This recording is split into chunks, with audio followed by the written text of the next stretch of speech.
कोलेडोकल cyst यानी कि bile duct cyst के क्या क्या कॉम्प्लिकेशन हो सकते हैं? What are the risks of leaving choledochal cyst untreated? चलिए डिस्कस करते हैं। नमस्ते, मैं doctor Aditya Kulkarni, gastro and cancer specialist and robotic surgeon, OSS clinic Pune में प्रैक्टिस करता हूँ और मेरा एरिया ऑफ इंटरेस्ट है पेट के डाइजेस्टिव सिस्टम के वेरियस डिसीज कंडीशंस, ट्यूमर्स और उसकी laparoscopic and robotic surgical treatment. चलिए आज डिस्कस करते हैं कोलेडोकल सिस्ट यानी कि बाइल डक्ट सिस्ट के बारे में और पर्टिकुलरली इस सिस्ट के कॉम्प्लिकेशंस क्या क्या हो सकते हैं अगर इस सिस्ट को ट्रीट ना किया जाए, इसकी ट्रीटमेंट को छोड़ दिया जाए तो इसमें क्या क्या प्रॉब्लम्स आ सकते हैं। कई बार हम देखते हैं कि पेशेंट्स अपने सिस्ट को या अपने डायग्नोसिस को इग्नोर करते हैं ये सोचकर कि ये सिस्ट अपने आप ठीक हो जाएगा, अपने आप ये चला जाएगा या इससे होने वाली जो तकलीफ है वो गोलियां या दवाई खाने से कम हो जाएगी। तो ऐसे सिचुएशन में बाइल डक्ट सिस्ट के अंदर कॉम्प्लिकेशंस का रिस्क बढ़ जाता है। जब बाइल डक्ट सिस्ट बड़ा होता है, धीरे धीरे बाइल डक्ट को पूरी तरह से वो रिप्लेस कर देता है और इसका साइज धीरे धीरे बढ़ता जाता है। जो bile duct normally 5 to 6 millimetres का होता है वो बढ़ के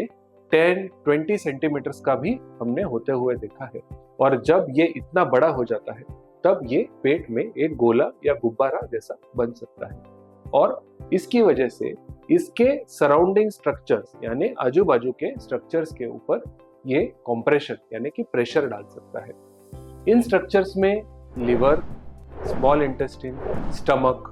या लिवर को ब्लड सप्लाई प्रोवाइड करने वाले कुछ इंपॉर्टेंट ब्लड वेसल्स होते हैं और सिस्ट की वजह से जो कॉम्प्लिकेशन होते हैं वो इन ऑर्गन्स के ऊपर प्रेशर आने की वजह से हो सकते हैं।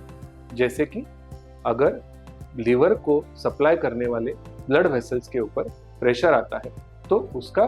डायग्नोसिस होता है पोर्टल हाइपरटेंशन और पोर्टल हाइपरटेंशन जो होता है वो लिवर के फंक्शनिंग को अफेक्ट कर सकता है और लिवर का फंक्शनिंग अफेक्ट होने से लिवर फाइब्रोसिस और लिवर सिरोसिस की रिस्क हो सकती है। पेट के ऊपर या स्मॉल इंटेस्टाइन के ऊपर प्रेशर आने से खाना पीना कम हो जाना, थोड़ा खाना खाने पे पेट भर जाना, इसकी वजह से होने वाला वेट लॉस और वॉमिटिंग, ये कुछ सिम्टम्स देखे जा सकते हैं। सिस्ट अगर ज्यादा बड़ी हो जाती है तो इसके अंदर स्टोन्स बन सकते हैं और ये स्टोन्स सिस्ट को ब्लॉक करके जॉन्डिस भी कॉज कर सकते हैं और जॉन्डिस अगर हो जाता है तो again liver functioning gets affected और अगर ये बाइल जो एक जगह पे फंसा हुआ है अगर इसमें इन्फेक्शन लग जाता है तो इसे हम कोलेंजाइटिस के नाम से जानते हैं और कोलेंजाइटिस ये काफी सीरियस हो सकता है क्योंकि ये कभी कभी लाइफ थ्रेटनिंग बन सकता है, इतना सीवियर इन्फेक्शन। कभी कभी ये स्टोन्स या ये सिस्ट अगर पैनक्रियास के डक्ट को ब्लॉक कर दे तो पैनक्रियास में भी स्वेलिंग आ सकती है और पैनक्रियाटाइटिस हो सकता है और पैनक्रियाटाइटिस के कॉम्प्लिकेशंस हमने ऑलरेडी वीडियो में देखे हैं, हमने पहले ही पैनक्रियाटाइटिस के ऊपर के वीडियोस बनाए हुए, तो you can go through that. कभी कभी